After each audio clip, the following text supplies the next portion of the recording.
Qatar में अमेरिकी airbase पर हमले की खबर मिल रही है। दोहा में धमाके की आवाज सुनी गई। ईरान ने अमेरिकी बेस पर हमला किया है। 6 मिसाइल से अमेरिकी बेस को निशाना बनाया है, जो जानकारी फिलहाल सामने आ रही है। कतर में अमेरिकी सेना हाई अलर्ट पर है। एयरबेस पर हमले में कोई हताहत नहीं है, कतर ने दावा किया है। ये बड़ा अपडेट आप तक पहुंचा रहे हैं। ईरान का जवाबी हमला इसे कह सकते हैं। कतर के दोहा में अमेरिकी बेस को निशाना बनाया गया, 6 मिसाइलें दागी गई, ये जानकारी भी सामने आ रही है। अमेरिकी बेस को निशाना बनाए जाने की खबर है। आपको बता दें कि इजरायल और ईरान के बीच जंग भीषण होती जा रही है, लेकिन इन सब के बीच अमेरिका भी सबसे ज्यादा चर्चा में है, क्योंकि जिस तरीके से अमेरिका ने ईरानी परमाणु ठिकानों पर हमला किया और उसके बाद से ईरान किसी भी तरीके से अब बैठने के मूड में नजर नहीं आ रहा है। और ऐसा हम इसलिए कह रहे हैं क्योंकि ईरान ने अमेरिकी बेस को निशाना बनाया। अमेरिकी सेना हाई अलर्ट पर है। कतर में एयरबेस पर हमले में कोई हताहत नहीं, कतर ने इस बात का दावा किया है। तो ये बड़ा अपडेट आप तक पहुंचा रहे हैं। दोहा में धमाके की आवाज सुनी गई। एयरबेस पर हालांकि हमले में कोई हताहत नहीं हुआ, कतर ने दावा किया है। कतर में अमेरिकी सेना को हाई अलर्ट पर रखा गया है। ईरान ने कतर में स्थित अमेरिकी ठिकानों की ओर से 6 मिसाइलें दागी हैं। इस हमले को अमेरिका पर ईरान की जवाबी कार्रवाई के तौर पर देखा जा रहा है। इसके अलावा ईरान और अमेरिका के बीच लगातार तनाव बढ़ता जा रहा है। खासकर ईरानी परमाणु ठिकानों पर अमेरिकी हवाई हमलों के बाद इस तरीके की स्थिति बनी हुई है। तो ये बड़ी जानकारी आप तक पहुंचा रहे हैं। कतर में अमेरिकी सेना हाई अलर्ट पर है। एयरबेस पर हमले में कोई हताहत नहीं हुआ, कतर ने यह भी दावा किया। कतर में अमेरिकी एयरबेस पर हमला किया गया। और हमारे साथ Krishnamohan Sharma ji, national affairs editor, phone line पर जुड़ चुके हैं। इसे किस तरीके से देखा जाए कृष्णमोहन जी, क्योंकि एक बड़ी जानकारी सामने आ रही है, कतर में अमेरिकी सेना भी हाई अलर्ट पर है, जानकारी दीजिएगा। देखिए, ये दुखद है क्योंकि ईरान ने जिस तरीके से काउंटर स्ट्राइक किया है और उनके एयरबेस को तबाह करने की कोशिश की है, तो इजराइल में भी सतर्कता है। और अभी जो उनका कंट्रोल रूम है उसमें ट्रंप है, उनके फॉरेन सेक्रेटरी हैं, उनके डिफेंस के लोग हैं।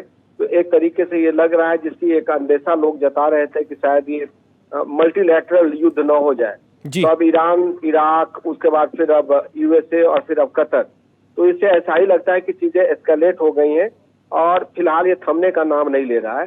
तो ऐसे में विश्व को ये देखना पड़ेगा कि इस मामले को कैसे बातचीत करके और शांति के रास्ते पे इसको लाया जाए, क्योंकि यूएस के बेस पे कतर में हमला करना, हालांकि कोई नुकसान नहीं हुआ है, एक तरीके से देश के सुपर पावर को चुनौती है।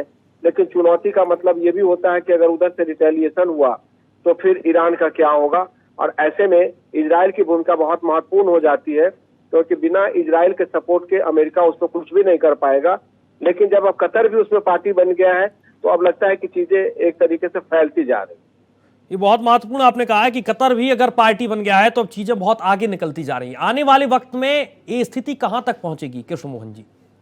देखिए, युद्ध और आग के बारे में कुछ कहना बड़ा मुश्किल होता है कि कहां तक फैलेगी, क्योंकि अब जिस तरीके से पहले ईरान और इजराइल में शुरू हुआ, उसके बाद इसमें अमेरिका कूद पड़ा, अमेरिका के बाद अब कतर पे हमला हो गया, उनके यूएस बेस को एक तरीके से तबाह करने की कोशिश की गई।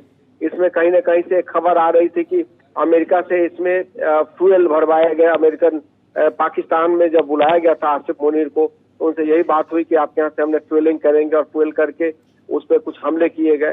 तो एक तरीके से देखा जाए तो इसका दायरा बढ़ता जा रहा है, और दायरा बढ़ता जा रहा है तो नाटो है, यूएनओ है, तमाम सारी चीजें हैं जिसकी भूमिका महत्वपूर्ण हो जाती है। IAEA है जो लगातार इस पर निगरानी बनाए हुए है और एक तरीके से इस पर संरक्षण और निरीक्षण दोनों की बात कर रहा है। तो ऐसे में थोड़ा सा देखना पड़ेगा, क्योंकि स्थिति बहुत नाजुक है और ऐसी स्थिति में कुछ भी करना बड़ा मुश्किल है कि चीजें किधर से एस्केलेट होगी, क्योंकि अमेरिका देश विश्व का सुपर पावर है। और उस पर अगर ईरान ने हमला कर दिया है और अगर उनके एयरबेस को तबाह कर दिया है, तो जाहिर सी बात है कि रिटेलिएटरी एक्शन में ईरान को बहुत ज्यादा परेशानी होगी। और बीच में जब कतर भी कूद गया, इजराइल भी कूद गया, तो चीजें जो है वो बिल्कुल असहज जैसी स्थिति बन गई। जो मिडिल ईस्ट की कंट्रीज हैं, उन पर क्या इफेक्ट देखा जा सकता है, क्योंकि अब अलग अलग देशों का भी रुख सामने आ रहा है एक एक करके, जिस बात का जिक्र आप भी कर रहे हैं कतर का? देखिए, मिडिल ईस्ट शुरू से वोलेटाइल रहा है और वहाँ पे सारी जो प्रॉब्लम है वो ऑयल प्राइसिंग को लेकर है। ऑयल प्राइसिंग पे और ऑयल के जो भंडारण है उस पर अमेरिका कंट्रोल चाहता है। अमेरिका कंट्रोल चाहता है, उसकी वजह से वो चाहता है कि मिडिल ईस्ट में किसी न किसी तरीके से अस्थिरता बरकरार रहे। ऐसे में अब मिडिल ईस्ट का कौन सा, अब जैसे हमने इजराइल और ईरान की बात की थी, अब उसमें कतर आ गया, अमेरिका आ गया, पाकिस्तान आ गया, तो कुवैत है, या बहुत सारे ऐसी चीजें हैं, उसमें सऊदी है, यूएई है। तो बहुत सारे लोगों का अपना रीअलाइनमेंट होगा और रीअलाइनमेंट में ये देखना पड़ेगा कि कौन किसके साथ जाके खड़ा होता है, क्योंकि अब मिडिल ईस्ट फिलहाल जो है एक तरीके से कहूँ कि तबाही की तरफ अग्रसर है, जिसको रोकना पूरे विश्व की जिम्मेदारी है। बिल्कुल, पूरे विश्व की जिम्मेदारी है और अब देखना होगा कि एक देश कौन से दूसरे देश के साथ खड़ा हो रहा है। बहुत महत्वपूर्ण बात आपने कही। बहुत शुक्रिया आपका Krishna Mohan Sharma ji, editor national affairs, हमारे साथ जुड़े। बहुत शुक्रिया आपका तमाम जानकारी के लिए।